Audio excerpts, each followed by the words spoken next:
He threw a glass of water in my face for asking about the light bill. Cold tap water, right across my cheeks, into my collar and down the front of the shirt my wife Marion bought me the winter before she died. The glass hit the table with a hard little kiss, and the only other sound in Evan's Cleveland kitchen was the oven timer, one lonely ding, like it was embarrassed for us.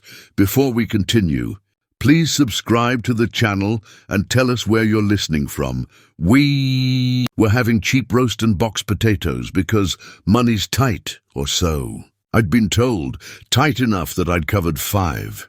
Emergencies since July were $200, then $600, then $950, then $1,200 and $1,200 again. I asked, softly, because I'm not a man who likes to raise his voice, where last month's $400 light bill went, considering my pension is what pays the joint bill pay account. Evan leaned back, 32 and full of himself, and said I should be grateful he lets me use his heat in the upstairs unit. You want more? Here, he said, and the water came across like it had been waiting. Bree froze. She had a dish towel in her hands and didn't move. Her eyes begged both of us to be better men than we were being. I didn't slam the door. I didn't say a word. I stood, dripping onto linoleum that still had a faded checkerboard from the 1990s. And I walked out into the lake wind like a man who'd been christened with Tap instead of Grace. On the porch, my phone buzzed. Bree's text, he's stressed. Just drop it. I watched the typing dots appear and disappear, like they were practicing apologies they couldn't deliver.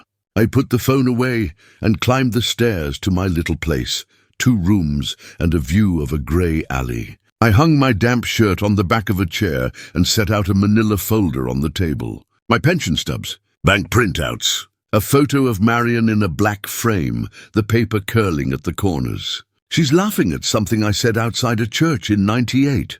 I placed the frame above the papers like a paperweight and said, I will not be small in my own old age. On the top printout, the account number ended in 4862, our household account since 2018. I'm listed as owner. Ivan is an authorized user. That sentence, owner versus user, clicked in my head like a ratchet at the plant. Years running machines taught me the difference between what you hold and what you borrow. A man who borrows a wrench doesn't own the toolbox. I peeled off my glasses, dried them with the hem of my t-shirt, and noticed a crumpled bill in the folder.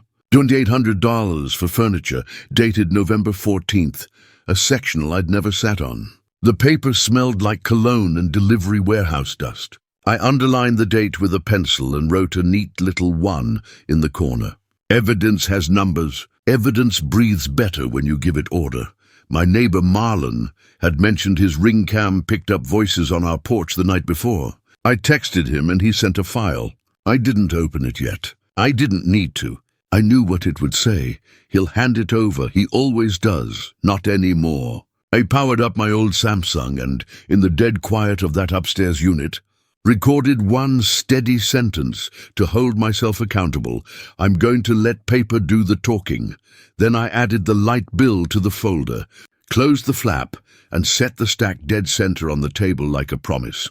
The morning after the splash, the pipes in the upstairs unit clanked like old bones. Cleveland winters make everything speak. Radiators hiss, windows creak, even the cheap blinds seem to breathe. I stood at the sink with a legal pad and wrote a single word at the top in block letters. Total. Then I listed each emergency since July, saying the numbers out loud because speaking them made them real. 1,200, 600, 950, 1,200, 1,200 again. 5 favors dressed as fires. 5 buckets into a well that wasn't mine. I underlined the last figure and felt something in my chest sag, like a beam settling. I'm not a crier.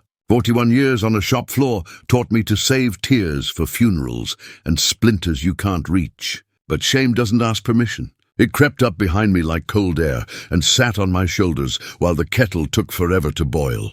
I tried to busy my hands, wiped the counter twice, leveled the stack of mail, even aligned the edges of Marion's photo frame with the table.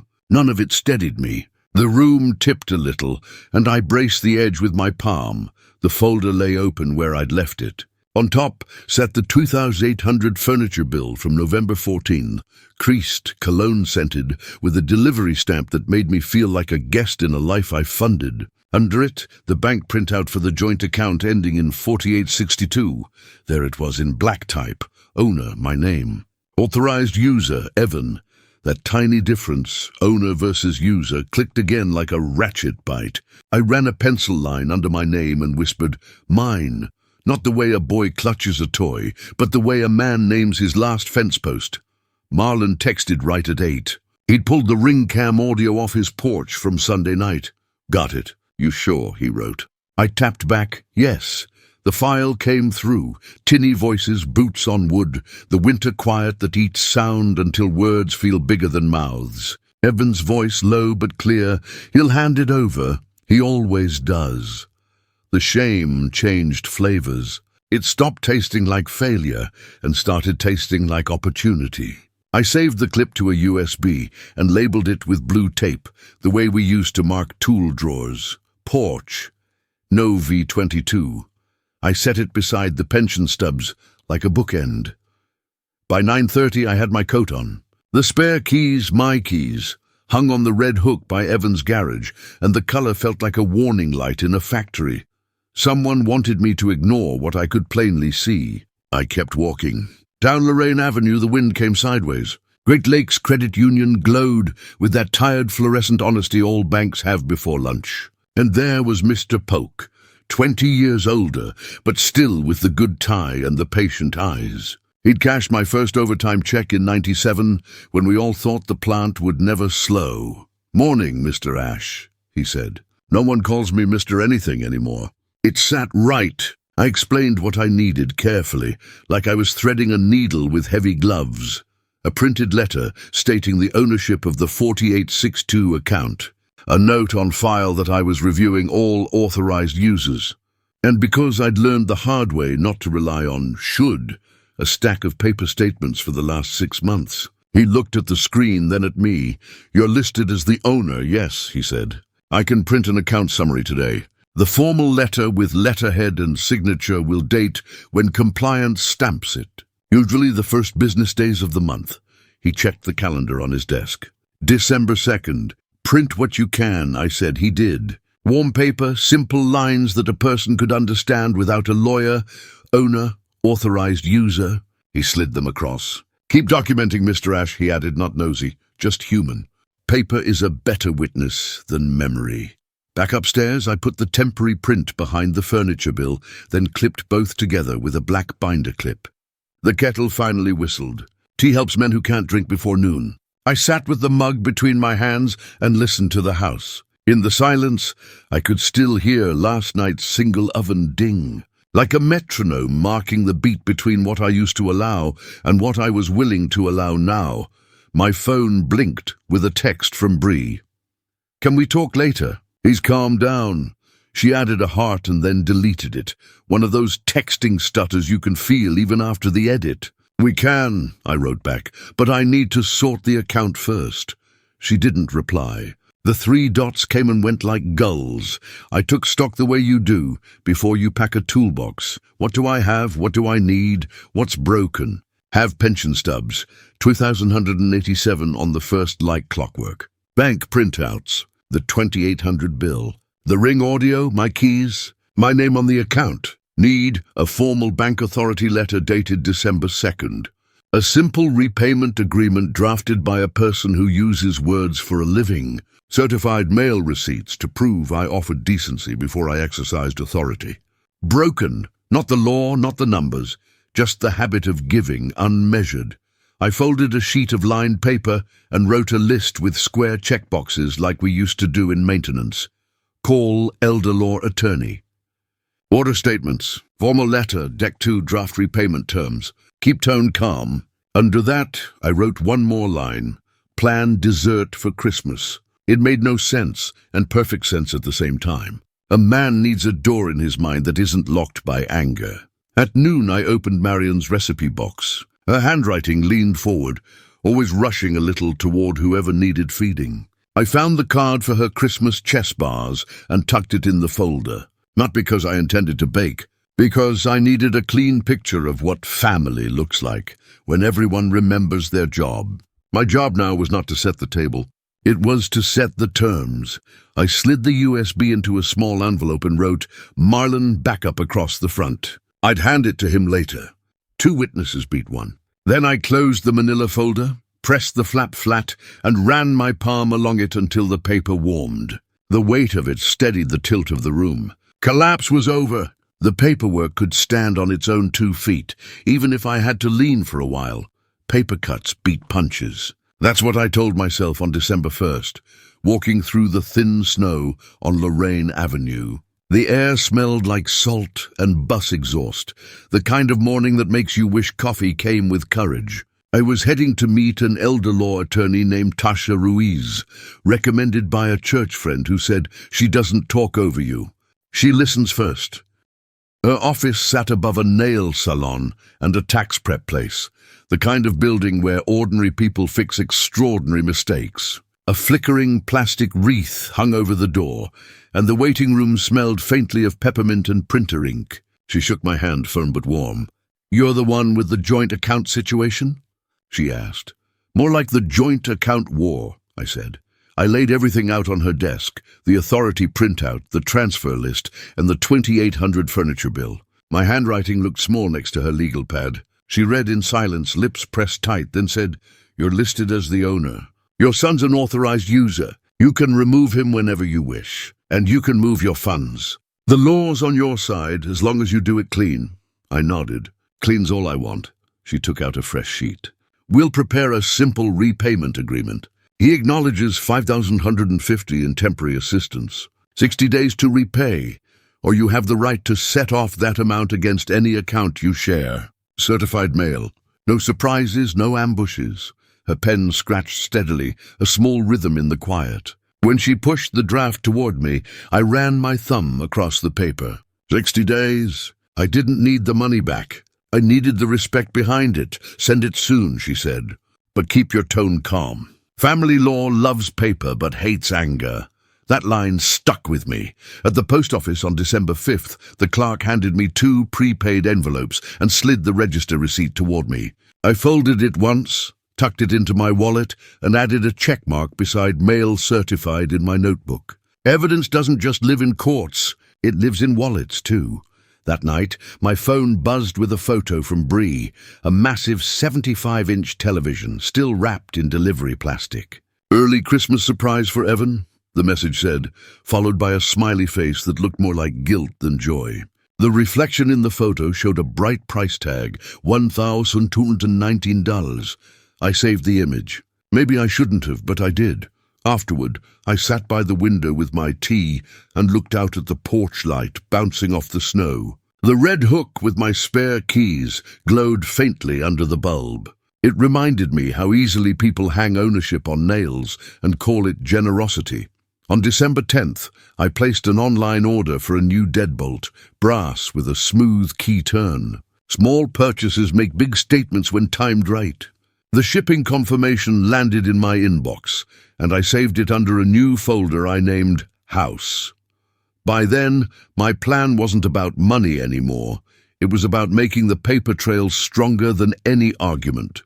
Every time Evan raised his voice, I wanted to have a document that whispered louder. Before bed, I checked the tracking number for the certified letters. It showed in transit. The timer was set. I looked around my little apartment. The walls were bare, except for Marion's photo, and the manila folder growing thicker by the day. I pressed my palm on the folder's spine, like you might pat a dog that's guarding the house. In the morning, I walked the folder to Marlon's place. His porch smelled of sawdust and coffee. I handed him a sealed USB. "Backup," I said. "If anything happens, this tells the story." He didn't pry, just nodded, pocketed it, and said, "Smart move, old man." That evening, I opened my notebook and drew a small square beside "Letters delivered." I left it unchecked. Tomorrow, I'd see the tracking update. For now, I had proof stacked like bricks, receipts, statements, a lawyer's draft, and my wife's recipe card tucked in front like a blessing. The night was quiet except for a faint ticking, oven timer downstairs. Same sound as the night Evan drenched me in front of his dinner plate. I stared at the ceiling, listening to that metronome of fate, and smiled to myself. Every sound was now a countdown. Owner means owner.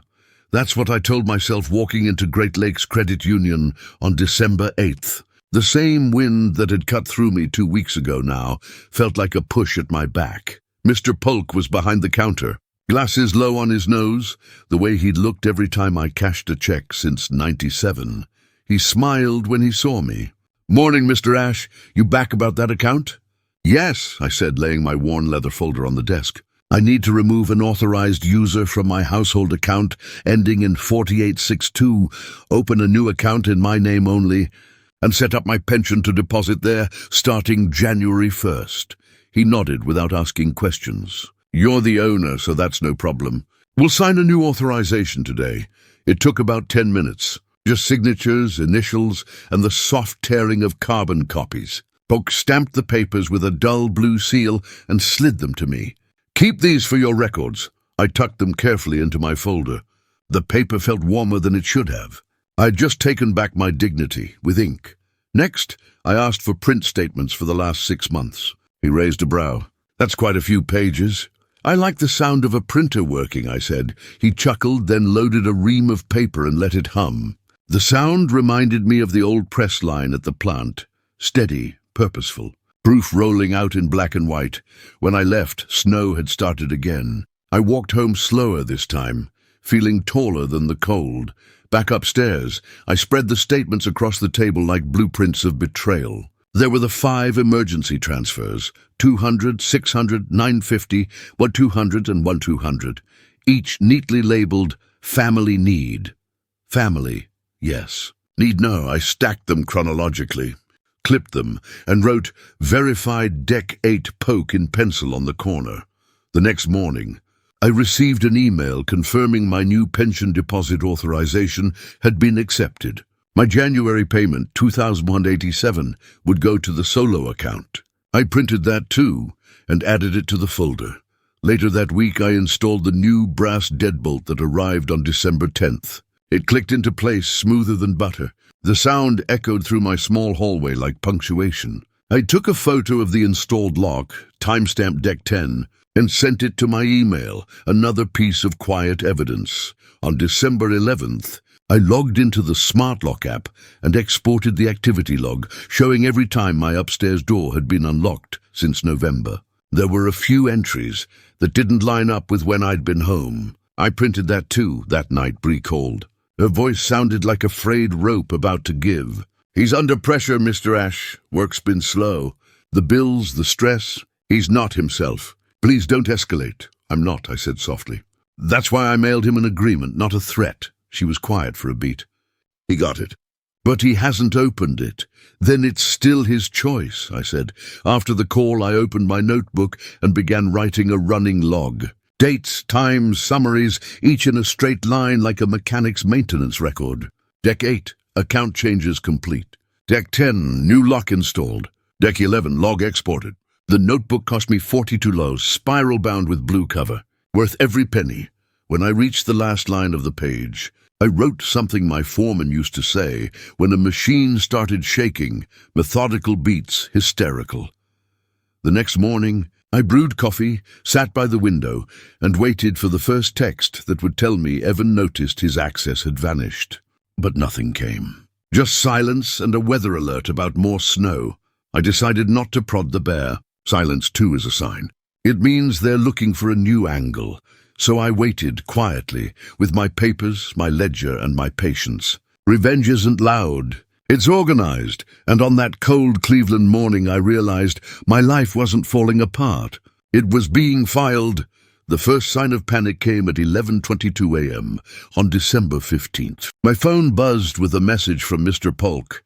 "Just letting you know, a $9 to $80 withdrawal attempt was flagged and blocked on the closed household account. He didn't need to tell me who made the attempt." I sat at my table, tea half cold, and whispered, "The tap ran dry." I called him back. "Everything in order?" "Perfectly in order," he said, calm as ever. "The removal you signed on the 8th is locked in. He's got no access now. You're fully protected." "Appreciate you, Polk," I said. I owe you coffee one of these days. Make it spring, he laughed. I'm not coming out in this snow. I noted the call in my blue $42 ledger, deck 15, 11:22 a.m. Withdrawal attempt blocked, 1980. Confirmed owner protection holds. Then I waited. At 7 that evening, footsteps thundered up the stairwell.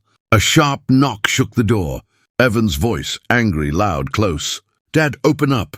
I didn't. I waited for him to use his key. Nothing. That meant he'd already discovered the deadbolt change. The victory felt small but solid. He knocked again, harder. I know you messed with the account. I can't buy groceries. Bree's furious. I opened the door just a crack. Then you should have thought about groceries before a 75-inch television.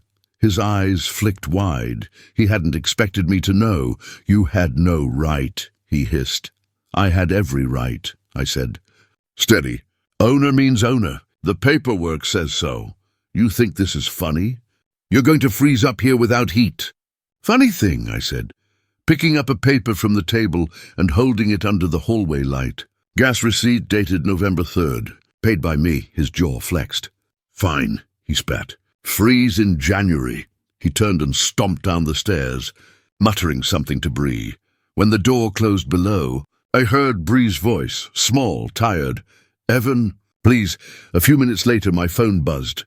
Bree again, please come for Christmas Eve dinner. He'll apologize. I promise.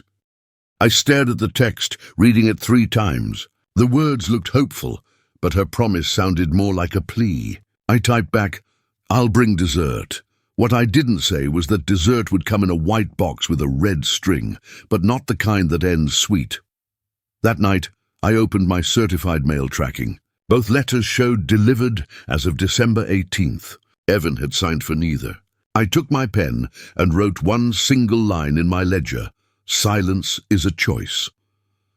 Over the next few days, Cleveland stayed frozen under grey skies. I filled my time with small tasks, things that made my hands feel useful again. I shoveled the small walkway in front of the duplex, changed a flickering light bulb in the hallway, and organized my bills by month in a metal clip.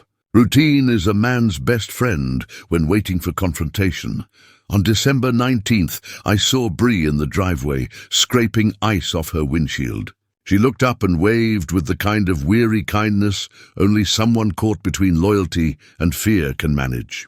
Everything okay? I called down. She hesitated. He's just embarrassed, Mr. Ash. You know how pride works. I do, I said. I built machines that ran on it for 40 years. She gave a small, sad smile. He'll come around. I hope so, I said, though we both knew hope was as thin as that ice on her window. That night, I set up my dining table for what was coming. Folder in the center, papers stacked by date. The ring cam transcript, the authority letter, the furniture bill, the repayment agreement, and my own handwritten summary of every transaction. It wasn't anger on the table, it was order. When I finished, I took a photo of the spread with my phone. If anyone ever asked why I did what I did, I could point to that image and say, because it was all right there. I sat back and listened to the faint hum of the refrigerator. That old appliance was the only thing in the duplex that didn't take sides. By December 20th, Bree texted again, confirming dinner for Christmas Eve. Come around 6, she wrote. He'll say sorry, I replied. I'll be there. I'll bring something special. That night I looked through Marion's recipe box again and found her handwriting one more time. I placed the recipe for chess bars on top of the folder like a decoy, one last reminder of what decency used to look like. Outside, snow started again, the kind that falls slow and heavy, muting everything but your own thoughts. I leaned back, looked at the ceiling, and whispered to myself, you started this with water. Let's see how you handle paper.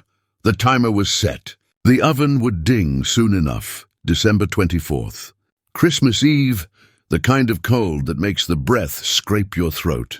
Cleveland was wrapped in lake-effect snow, the streets slick and silent except for the hum of a few last-minute shoppers. I stood outside Evan's duplex, holding a white bakery box tied in red string. It looked festive, harmless, the kind of box that usually holds pie or cookies. Mine didn't. Inside that box were printouts, The authority letter, repayment agreement, ring cam transcript, and every statement and receipt I'd gathered. My dessert was paper. Bree opened the door before I could knock. She looked tired but hopeful. "I'm glad you came," she said, taking my coat. The smell of cinnamon candles hit me, too sweet to be real. The table was already set, cheap wine, plastic holly, the new 75-inch TV glowing silent blue from the corner like a judge waiting for a verdict. Evan sat at the head of the table, tie half loosened, eyes already glassy from beer. "Didn't think you'd show," he said. "You invited me," I said. "And I keep appointments." Dinner started polite. Bree passed the roast. His sister called in on FaceTime, and for a few minutes we pretended this was a family. But pretense never lasts. Evan kept cutting glances at me, daring me to bring up the account. I didn't. I waited for the right sound, the oven timer. When it dinged, I reached down, placed the white box on the table, and slid it toward Bree. "What's this?" She asked. "Dessert," I said, and sat back. Evan smirked. "What, store-bought this year?" "Open it," I said quietly. The red string came loose, the lid lifted, and silence filled the room thicker than gravy. Bree's eyes flicked over the papers inside. The stamped letters, the highlighted figures, the printed transcript from Marlon's porch camera. Evan barked a short laugh. "You really brought paperwork to Christmas dinner?" I looked at him. "You threw water in my face because I asked about the light bill." "Tonight, I brought light." He shoved his chair back, the legs scraping tile. "You've lost it." Bree's voice wavered. "Evan, what's this 2,800 charge?" "The couch," he said, waving his hand. "With Dad's money." She asked softly. "It was for the house." "For your house," I said. "I've got the authority letter right there. I'm owner on that account. You're authorized user." Big difference. His sister on FaceTime leaned closer to her screen. "Evan, is this true?" "Stay out of this," he snapped. I turned to Bree. "I mailed him a repayment agreement. 60 days to return what he borrowed. $5,150 total. Certified mail." He didn't answer. "I'm giving him another chance in front of everyone." I pushed the top sheet toward him. My signature, space for his. Same terms. "Repay or I remove access." No yelling, no fighting, just paper. He stared at the page, breathing hard. "You humiliated me." "No," I said. "You did that yourself." The silence stretched. Bree's hand trembled as she turned over the last document, the ring cam transcript. "He'll hand it over. He always does." She looked at him, eyes wide with something halfway between shame and disbelief. Evan grabbed the stack, crumpled it, and threw it toward the trash. "You can't just pull the plug like that!" "I already did," I said. "A week ago." The words hung in the air, heavy and final. I stood, buttoned my coat. "If you decide to do the right thing, you know where to find me. But I won't be part of a family where respect only runs one direction." Bree whispered, "Please, don't go like this." I paused at the doorway. "Bree, you didn't pour the water, but you didn't stop it either." Then I turned to Evan. "Enjoy your TV. It'll cost more than you think." I stepped outside into the falling snow. Behind me, I heard the oven timer ding again, mocking and precise. As I walked back up the stairs to my unit, I thought of Marion's words from years ago. If someone shows you their value of you, don't argue, just adjust your price. And that night, for the first time in months, I slept without checking the balance. The next morning, Christmas Day, Cleveland was silent under 6 inches of new snow. The air outside my window was so still that even the smoke from chimneys rose straight up like quiet flags. I made coffee, black and strong, and sat at the kitchen table with my folder open in front of me. On top was a single sticky note I'd written the night before. "If he refuses, protect what's yours. By 9 a.m., I'd already done it. The email to Mr. Polk was short and simple. No threats, no explanations. Proceed with owner's protective transfer. We'd agreed on that exact phrase the week prior. It was the trigger that would shift the remaining $14,312 from the joint account ending in 4862 into my new solo account. Clean, lawful, final. I hit send. By noon, Polk replied, "Transfer complete. Account access for authorized user suspended." Confirming closure, I exhaled for the first time in weeks. There's a sound your heart makes when you know you've finally drawn a boundary. It's not a beat, it's a click. That afternoon, while the city thawed slightly, I heard footsteps downstairs, the sharp rhythm of boots pacing. Then Bree's voice muffled, "Evan, please." "Don't." The knock came next. "Hard, open up!" he shouted from the bottom of my stairs. "You think you can humiliate me like that? In front of my wife? In front of my sister?" I stood by the door, coffee mug still in my hand. "It's done, Evan. You can't fix respect with volume." He pounded the door again. "You stole from me!" I opened it just enough for him to see the new brass deadbolt glinting in the light. "No, son. I took back what was already mine. The law calls it ownership. You might want to look it up." His eyes darted past me, trying to spot weakness. "You think this makes you the good guy? You're just an old man with a folder. That folder's stronger than your temper," I said quietly. He stared at me like he wanted to break something, then spotted the lease addendum I'd taped to the wall beside the door. Big, bold letters at the top, "Notice of revocation of permission to enter premises." I'd stapled it to the new rental agreement I'd drawn up with my attorney. Filed. "Signed and dated December 10th. What's this?" He barked. "It means if you step foot up here again without my consent, it's trespassing. That's the law, too." For a second I thought he might tear it down, but Bree's footsteps came up behind him, slow and nervous. She touched his shoulder and whispered something I couldn't catch. He hesitated, then turned and stomped back down the stairs. I closed the door gently, not slammed, not locked in panic, just closed. A minute later my phone buzzed. "Bree again. I'm sorry for last night. He's just angry. Please come down later." "We can talk," I didn't reply. Some conversations aren't for repeating. Instead, I brewed another pot of coffee and opened my notebook. The blue spiral lay open on the same line I'd written days before. "Silence is a choice." I added a new entry beneath it. Deck 25, owner's transfer executed. Notice of revocation posted. Bree attempted reconciliation. No contact accepted. When you write things down, they stop floating. They settle into reality. 2 days later, December 27th, 10 a.m. sharp, I kept my own word and went to the bank. The branch was quiet, post-holiday lull, only the hum of printers and the faint smell of a sanitizer. Mr. Polk saw me and smiled faintly. "All done?" he asked. "Almost," I said. "If he comes in, I'd like him to see the numbers before he argues." He nodded. "We'll handle it professionally." And just like that, Evan walked in, shoulders squared, winter coat unzipped like he wanted the whole world to know he wasn't cold. But his eyes gave him away, red-rimmed, tired. Bree followed 2 steps behind, not saying a word. "Dad," he started, already defensive. "This isn't right." Mr. Polk motioned toward his glass office. "Let's talk inside." We sat 3 men and 1 thick folder between us. Polk spread the documents on the desk like a referee laying out the rules before a match. The account closure and transfer were performed under standard banking procedure, he said evenly. "The owner authorized it. Records show Mr. Ash here holds sole ownership rights. There's no error." Evan's jaw tightened. "So that's it? He drains the account and walks away?" Polk folded his hands. "Technically, the account is now inactive. There's nothing left to walk away with."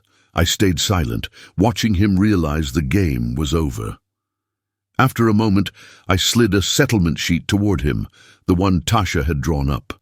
"This isn't punishment," I said.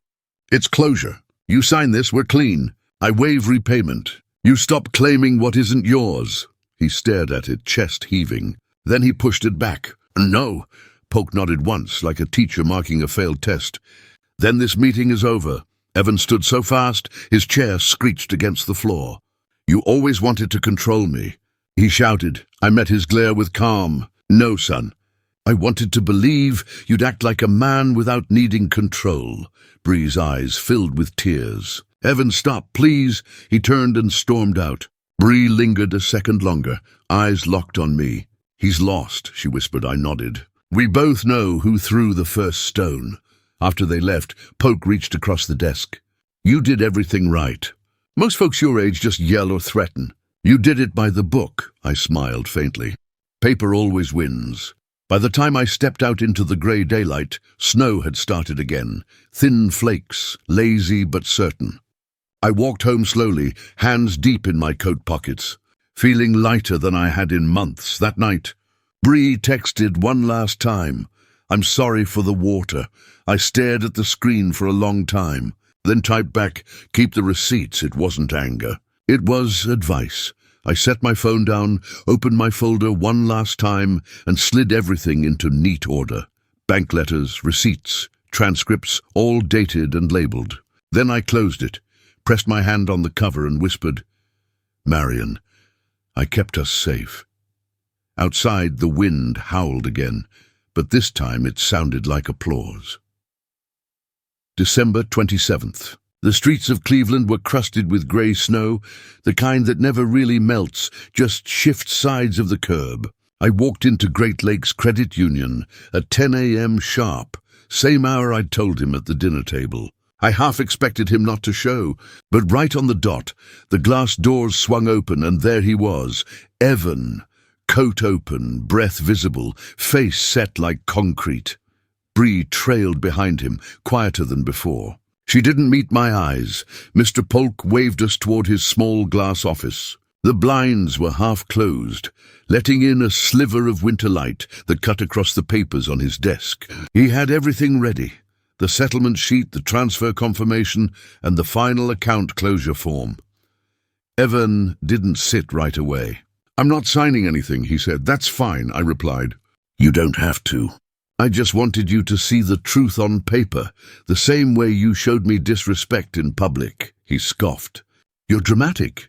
You act like this is some courtroom." I nodded slowly. "No, Evan, this is better. A courtroom costs time and pride.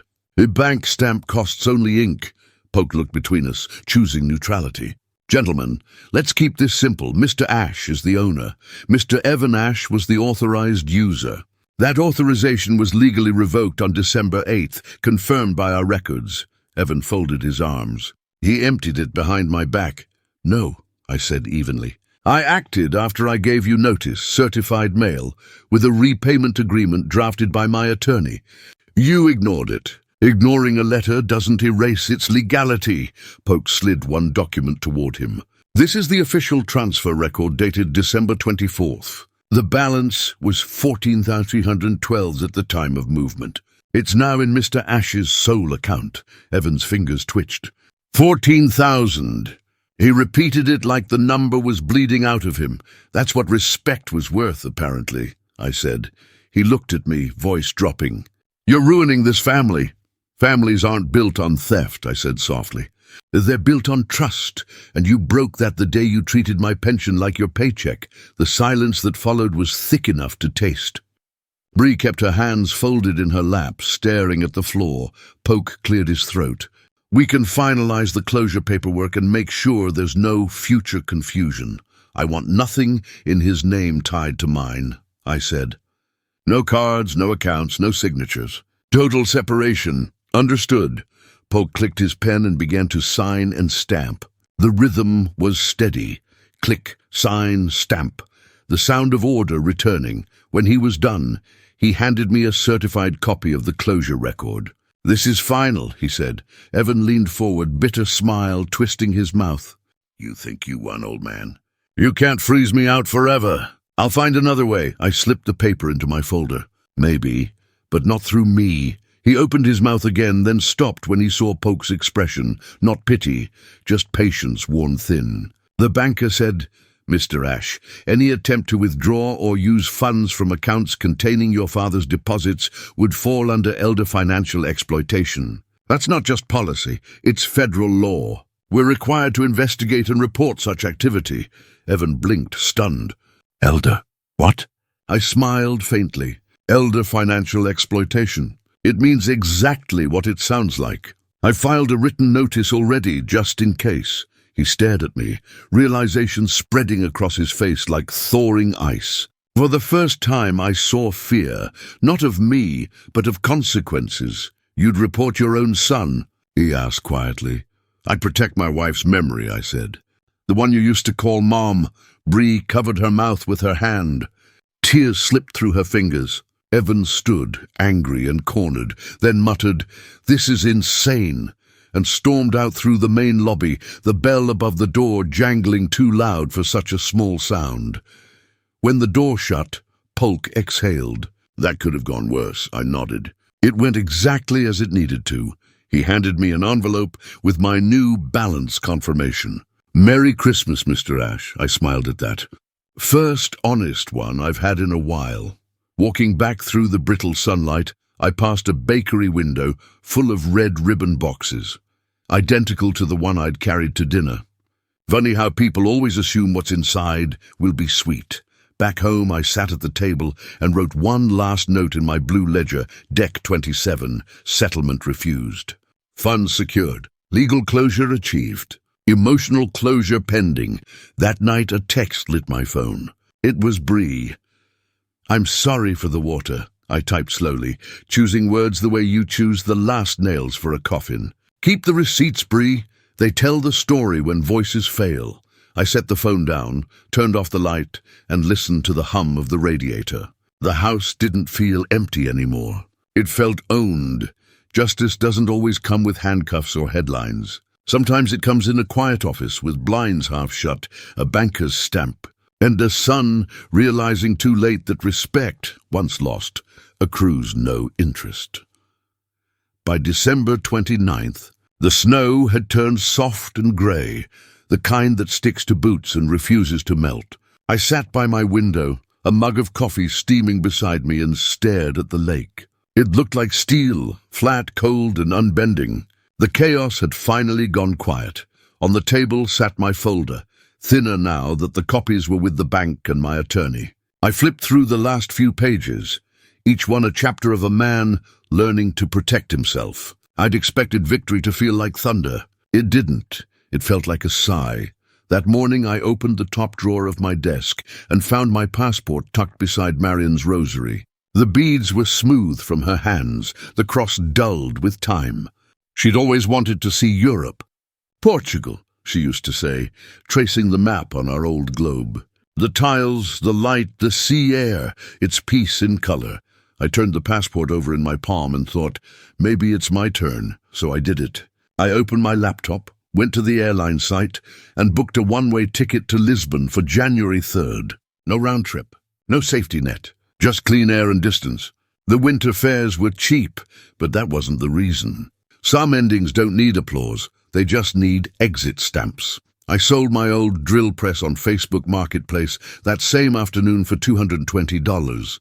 The buyer was a kid from Parma, maybe 20, with sawdust still in his hair. When he asked if it worked, I said, "Better than most people." He laughed, and I realized it was the first time I'd smiled in weeks. That night, I laid out what I'd take with me: the folder, Marion's photo, 2 shirts, my passport, and the blue notebook with every date and dollar I'd written. Justice deserves record-keeping. Before bed, I wrote a short letter to Bree. It wasn't cruel, just honest. When someone stops handing you buckets, you notice the roof leaks. You'll both be fine once you stop pretending the rain isn't real. I sealed it, left it on the downstairs step, and placed a small Christmas cactus beside it. Marion had grown it from a clipping years ago. It still bloomed pink and stubborn, even when the world turned grey. On December 30th, I took one last walk to the lake. The wind bit through my coat, but the sky was clear, so clear it felt like forgiveness. I whispered a quiet thank you to the water, not for what it took, but for what it revealed. Back home, I packed my single suitcase. I didn't bother labeling it. No one was left to claim it if lost. Then I checked my flight confirmation one last time. Hopkins International to Lisbon. 8:25 a.m., January 3rd. I closed my laptop, looked around the apartment that had witnessed every step of my quiet war, and said aloud to the empty room, "You're safe now," when I turned off the lights. The red glow of the oven clock read 11:11, a wish hour. As Marion used to call it, I didn't make a wish. I'd already kept one. The money was secure. The locks were changed. The story was written. And somewhere across an ocean a new page was waiting. The last line I added to my ledger that night was simple: Deck 29, freedom booked, justice complete, Then I closed it, placed it on the table, and finally slept without dreaming of water. January 2nd. The suitcase waited by the door, like a quiet dog that knew it was leaving with me. My phone buzzed just before dawn. A text from Evan. We can split the bills. Come downstairs. I stared at the message for a long time. The irony almost made me laugh. Split the bills after months of being his walking ATM. The tone wasn't an apology. It was negotiation, the kind that comes when the well runs dry. I typed back a single line, attached a photo of my boarding pass, and hit send. Owner means owner. No punctuation. None needed. I poured myself one last cup of coffee in that upstairs kitchen. The old kettle rattled as it boiled, same one Marion used every morning before work. The sound didn't ache this time. It just felt like continuity. By 8 a.m., I was at Hopkins International Airport. The sliding doors opened to the smell of disinfectant and burnt espresso. Travelers hurried past. Families, couples, businessmen with shoes that didn't squeak. Nobody looked at me, and I liked that. At TSA, I slipped off my shoes and coat, laid the blue notebook in the tray beside my wallet. The officer glanced at my boarding pass and said, Lisbon. Nice escape. Retirement, I said. The kind you earn twice. When I reached the terminal, I bought a $4.50 Americano from a young barista who called everyone Love. The warmth hit my hands just right. It took 2 months, but that water on my face from November had finally dried. I sat by the window overlooking the runway. A family nearby was arguing about snacks. A kid pressed her palms to the glass, watching planes taxi and lift. There was something healing about the way engines roared without apology, forward, not back. At 8:25, my flight boarded. No ceremony, no goodbye party, no fanfare.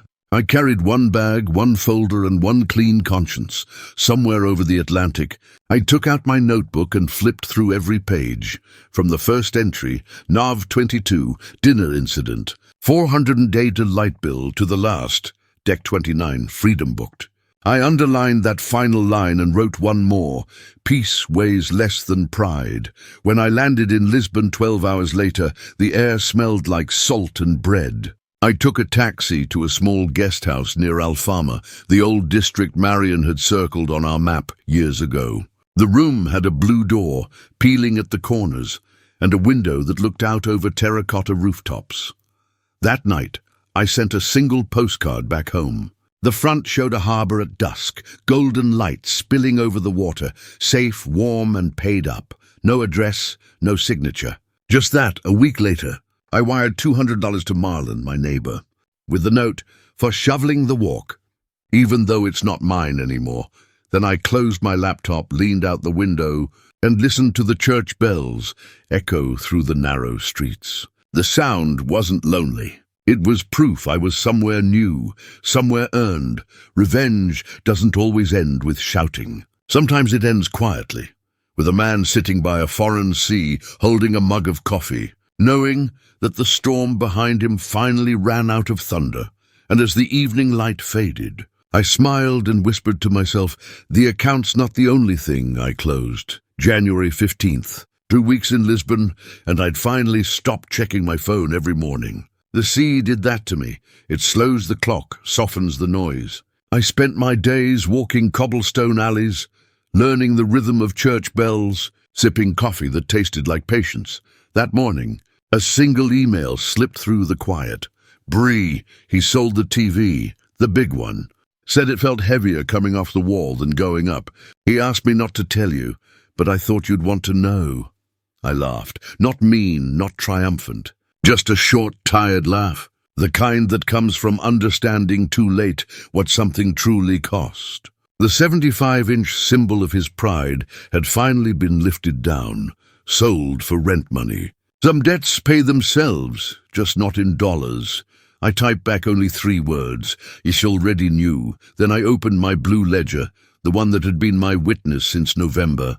Every page was filled with neat rows of proof, amounts, dates, letters, even emotions disguised as numbers. I turned to the last blank page and wrote, Jan 15, the bill he finally paid. Below that, I added, dignity returned with interest. I closed the cover slowly, like tucking in a sleeping child. There's a peace that comes when you no longer need to be right, only free. I'd thought revenge would feel like fire. It didn't. It felt like balance, a ledger finally aligned, a wrong finally documented in full.